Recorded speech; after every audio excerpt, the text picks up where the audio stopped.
नमस्कार, एक बार फिर स्वागत है आपका जेजेएन न्यूज में। भारत इस दुनिया के सर्वश्रेष्ठ देशों में से एक है। भारत की इंडस्ट्रीज, इंफ्रास्ट्रक्चर सब ये दर्शाता है कि भारत इस दुनिया की सबसे तेजी से बढ़ने वाली इकोनॉमीज में से एक है। लेकिन जब भी किसी देश में इंडस्ट्रियलाइजेशन चरम पर होता है तो उसके साथ साथ कोई और दिक्कतें भी सामने आती हैं, और वो दिक्कतें आमतौर पर होती हैं प्रदूषण और कचरे को फेंकने की। और ये दिक्कत भारत में तो और भी ज्यादा देखने को मिलती है, क्योंकि एक तो भारत की अपनी जनसंख्या ही इतनी है, और फिर भारत और देशों के लिए भी चीजें बनाता है, जिस वजह से प्रदूषण और वो कचरा फेंकने की दिक्कतें काफी बढ़ जाती हैं। अगर बात करें प्रदूषण की, तो प्रदूषण से पिछले कई सालों से भारत जूझ रहा है। भारत के कई शहरों की तो इतनी बुरी हालत है कि लोगों को बाहर निकलने से शारीरिक दिक्कतों का सामना करना पड़ता है। और इस प्रदूषण का एक मुख्य कारण है भारत में चलने वाली गाड़ियों से प्रदूषण को कम करने के लक्ष्य से भारत सरकार कई ऐसे नियम लागू कर चुकी है जिनसे प्रदूषण पर काबू किया जा सके, लेकिन ये सारे नियम धरातल पर नहीं उतर पाए। और अब भारत के परिवहन मंत्री नितिन गडकरी ने 2 दिन पहले अपने संबोधन में ये कहा कि अगले 5 साल में भारत में जीवाश्म ईंधन यानी कि फॉसिल फ्यूल इस्तेमाल होने बंद हो जाएंगे।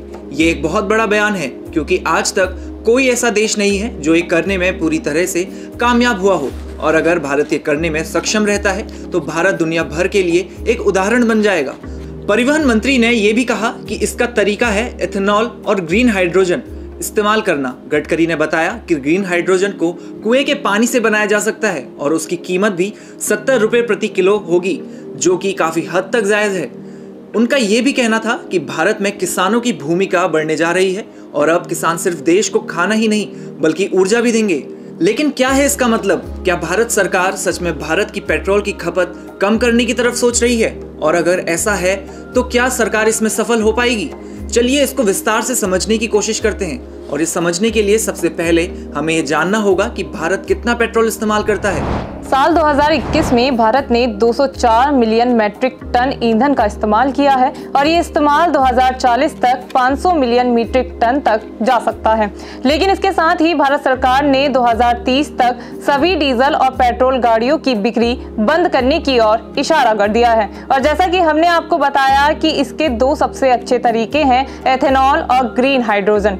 इन दोनों पदार्थों से जो भी इंजन्स पेट्रोल या डीजल इस्तेमाल करते हैं उन इंजन्स को चलाया जा सकेगा। लेकिन तीसरा और सबसे अच्छा उपाय जो है वो है इलेक्ट्रिक गाड़ियां। भारत ने 2030 तक इलेक्ट्रिक गाड़ियों की बिक्री को बढ़ाने का प्लान बनाया है, लेकिन इन तीनों विकल्पों के बारे में अभी कोई भी पूरी तरह से अवगत नहीं है। लेकिन हम आपको इसके बारे में भी समझाएंगे। तो चलिए सबसे पहले बात करते हैं एथेनॉल की। एथेनॉल एक ऐसा पदार्थ है जो ऑर्गेनिक फ्यूल की तरह इस्तेमाल हो सकता है। एथेनॉल एक तरीके का अल्कोहल है, जिसका मतलब है कि ये जलने पर ज्यादा एमिशन भी पैदा नहीं करता। आपने कभी ना कभी किसी पेट्रोल पंप पर E10 लिखा देखा होगा, जिसका मतलब होता है उस पेट्रोल में 10% एथेनॉल मिला हुआ है। E10 फ्यूल की सबसे बड़ी खासियत ये है कि ये प्रदूषण तो कम करता ही है, लेकिन साथ में आपके इंजन को भी हेल्थी रखता है। और इस ईंधन पर गाड़ी चलाने के लिए आपको अपने इंजन में कुछ बदलाव करने की जरूरत भी नहीं है। एक और खास बात इस फ्यूल के बारे में ये है कि इसका निर्माण मक्का और गेहूं जैसी एनर्जी क्रॉप से किया जाता है, जिसका मतलब ये है कि इथेनॉल एक रिन्यूएबल सोर्स ऑफ एनर्जी है। इससे न सिर्फ हमारे देश का वातावरण सुधरेगा बल्कि हमारे किसानों को आय के और नए तरीके भी मिलेंगे। अब आते हैं ग्रीन हाइड्रोजन पर। तो जैसा कि आप इसके नाम से ही समझ गए होंगे कि इस तरीके से आप हाइड्रोजन को ईंधन की तरह इस्तेमाल कर सकते हैं। लेकिन इसके नाम में ग्रीन का मतलब है कि ये हाइड्रोजन को बनाते वक्त जो भी ऊर्जा इस्तेमाल हुई है वो रिन्यूएबल सोर्स ऑफ एनर्जी से आई है, जिसका सीधा मतलब ये है कि ग्रीन हाइड्रोजन और उसको बनाने में इस्तेमाल हुई चीजें पर्यावरण को कम से कम नुकसान पहुंचाती हैं। और शायद आपको ये जान के अच्छा महसूस हो कि भारत के 2 सबसे बड़ी इंडस्ट्रीज रिलायंस और अडानी ग्रीन हाइड्रोजन बनाने की रेस में सबसे आगे हैं। रिलायंस का ऐसा कहना है कि वो 3 गीगावाट सोलर एनर्जी से 4 लाख टन हाइड्रोजन बनाएगा, जो भारत के लिए सच में एक बहुत बड़ी कामयाबी होगी। इसके बाद अब हम आते हैं इलेक्ट्रिक की तरफ। तो आजकल इलेक्ट्रिक कार्स तो काफी प्रचलित चल ही रही हैं। एक जमाना था जब इलेक्ट्रिक कार छोटी सी हुआ करती थी और ना तो उसका माइलेज ज्यादा होता था और ना ही पावर, जिसकी वजह से लोगों ने इलेक्ट्रिक कार्स लेना बंद कर दिया था। लेकिन फिर आई एक ऐसी कंपनी जिसने इलेक्ट्रिक कार्स की दुनिया में क्रांति ला दी और वो कंपनी है टेस्ला। दुनिया की सबसे बड़ी कार कंपनी टेस्ला पहली ऐसी कंपनी है जिसने लोगों को ऐसी गाड़ियां दी जो पेट्रोल की गाड़ियों से मुकाबला कर सकती हैं, और इसी के चलते अब हुंडई और टाटा भारत में कंज्यूमर इलेक्ट्रिक कार्स दे रहे हैं। इसका फायदा क्या होता है ये शायद हमें बताने की जरूरत नहीं है, लेकिन जिनको नहीं पता कि इसका क्या फायदा है उनको हम बता देते हैं कि गाड़ियां बिल्कुल भी प्रदूषण नहीं करती। यहाँ तक कि इसमें ना इंजन होता है और ना ही गियर। इसमें होती है तो सिर्फ एक मोटर और बैटरी पैक जो वातावरण को कई हद तक साफ रखता है। तो ये है वो 3 तरीके जिससे भारत में कथित रूप से पेट्रोल और डीजल बंद हो जाएंगे। लेकिन क्या ये सच में संभव है? अब देखा जाए तो पिछले 100 साल से भारत किसी न किसी तरीके से फॉसिल फ्यूल्स का इस्तेमाल कर ही रहा है। पहले कोयला, फिर मिट्टी तेल और फिर पेट्रोल डीजल। हमारी जिंदगियां इन फॉसिल फ्यूल्स के इर्द गिर्द ही घूमती हैं। तो ऐसे में भारत को पेट्रोल मुक्त करना बहुत मुश्किल होगा। और रही बात इन तीनों विकल्पों की, तो आप सोच रहे होंगे कि अगर ये तीनों विकल्प इतने ही अच्छे हैं तो अभी तक किसी ने इन्हें इस्तेमाल क्यों नहीं किया? तो उसकी कई वजह हैं। तो चलिए एक नजर डालते हैं उन वजहों पर। तो जैसा कि हमने आपको पहले ही बताया कि इथेनॉल को मक्के और गेहूं जैसे एनर्जी क्रॉप से बनाया जाता है। ये चीज कहने में तो बहुत अच्छी लगती है, लेकिन इसे बनाने में कई ऐसी चुनौतियां हैं जो सामने आती हैं। उनमें से सबसे पहले ये आता है कि 9.5 लीटर एथेनॉल बनाने के लिए 2 एकड़ मक्के की जरूरत होती है। जी हाँ, 2 एकड़ में लगा मक्का सिर्फ 9.5 लीटर एथेनॉल ही बना सकता है। आपको बता दें कि पूरे भारत में एक दिन में 58,19,40,000 लीटर पेट्रोल इस्तेमाल होता है। मतलब अगर हमें इतना एथेनॉल बनाना पड़े तो हमें कम से कम 12 करोड़ एकड़ में मक्का चाहिए, जो कि बहुत ज्यादा है। हर दिन इतनी मक्का लाना मुमकिन तो है, लेकिन अगर इतना मक्का तेल बनाने में इस्तेमाल किया जाएगा तो और चीजें जिनको बनाने में मक्के का इस्तेमाल होता है वो नहीं बन पाएंगी, जिससे कई और दिक्कतें भी आ सकती हैं।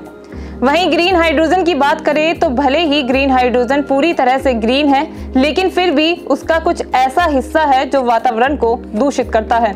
हाँ, भले ही ग्रीन हाइड्रोजन का निर्माण रिन्यूएबल एनर्जी से हुआ हो, लेकिन फिर भी उस रिन्यूएबल एनर्जी को बनाने में काफी हद तक फॉसिल फ्यूल्स का इस्तेमाल किया गया होगा, और साथ ही इसको बनाना बहुत महंगा भी पड़ता है। लेकिन ये इसकी सबसे बड़ी दिक्कत नहीं है, बल्कि इसकी सबसे बड़ी दिक्कत है खुद हाइड्रोजन, क्योंकि हाइड्रोजन अत्यंत ज्वलनशील यानी कि हाईली फ्लेमेबल होती है। ऐसे में हाइड्रोजन को एक छोटी सी चिंगारी भी मिली तो ये जल जाएगी, और इसी वजह से बहुत से कार निर्माताओं ने ये आइडिया पीछे छोड़ दिया, जिस वजह से मार्केट में आज हाइड्रोजन गाड़ियां ना के बराबर हैं। अब अंत में आते हैं इलेक्ट्रिक व्हीकल पर। अब अगर हम बात करें इलेक्ट्रिक व्हीकल की तो ये एक काफी अच्छा उपाय लगता है, क्योंकि ये बिल्कुल भी प्रदूषण नहीं करता, और साथ ही इलेक्ट्रिक गाड़ियां भारत में अवेलेबल भी हैं। लेकिन क्या सच में इलेक्ट्रिक कार्स प्रदूषण नहीं करती? तो हाँ, एक तरफ से देखा जाए तो इलेक्ट्रिक कार्स प्रदूषण नहीं करती हैं, लेकिन जिस बिजली से आप अपनी गाड़ी चार्ज करेंगे वो बिजली को बनाने में किसी ना किसी तरीके से प्रदूषण हो रहा है, या फिर फॉसिल फ्यूल्स इस्तेमाल हो रहा है। क्योंकि भारत में ज्यादातर लोग अपनी बिजली की आपूर्ति थर्मल या न्यूक्लियर पावर प्लांट्स के जरिए करते हैं। इसकी मुख्य वजह ये है कि भारत में ज्यादा बड़े वाटर और विंड प्रोजेक्ट्स नहीं हैं जो इतनी ऊर्जा पैदा कर सके जिससे पूरा भारत देश चल पाए। वहीं पिछले साल दुनिया के सबसे अमीर इंसान एलन मस्क ने भारत में अपनी कार कंपनी टेस्ला को लाने का प्रस्ताव भारत सरकार के सामने रखा था, लेकिन भारत सरकार की ये मांग थी कि टेस्ला अपनी गाड़ियां भारत में ही बनाए, जिस पर एलन मस्क का कहना था कि उन्हें भारत में अपनी गाड़ियों का प्लांट लगाने से पहले ये समझना होगा कि क्या उनकी गाड़ियां भारत में बिकेंगी या नहीं, जिसके बाद भारत ने एलन मस्क को टेस्ला भारत में लाने नहीं दी। इस अनुभव पर एलन मस्क का कहना था कि भारत सरकार अपने देश में इलेक्ट्रिक कार्स देना तो चाहती है, लेकिन उनकी फॉरेन योजनाएं कुछ और ही बोलती हैं, जिसके बाद से ही एलन मस्क ने भारत में इलेक्ट्रिक कार्स लाने का अपना सपना त्याग सा दिया। लेकिन इसका मतलब ये नहीं कि भारत में इलेक्ट्रिक गाड़ियां नहीं आ सकती, क्योंकि अभी से हुंडई और टाटा ने अपनी नॉर्मल गाड़ियों के फुल इलेक्ट्रिक वेरिएंट्स भी निकाल दिए हैं। तो अब देखने वाली बात होगी कि भारत में इलेक्ट्रिक व्हीकल का क्या भविष्य है। और अब ऐसे में भारत के परिवहन मंत्री का ये कहना कि भारत 5 साल में पेट्रोल मुक्त हो सकता है, ये सच में एक आस की किरण देता है कि भारत अपने और इस पूरी दुनिया के भविष्य की ओर देख रहा है, और हो सकता है कि आने वाले 5 से 10 साल में भारत क्लीन एनर्जी के क्षेत्र में सबसे आगे होगा, और ये हर भारतीय के लिए एक गर्व की बात होगी। तो फिलहाल के लिए इस खास रिपोर्ट में इतना ही। ऐसी ही रिपोर्ट्स और खबरों के लिए आप देखते रहिए JJN न्यूज़। धन्यवाद।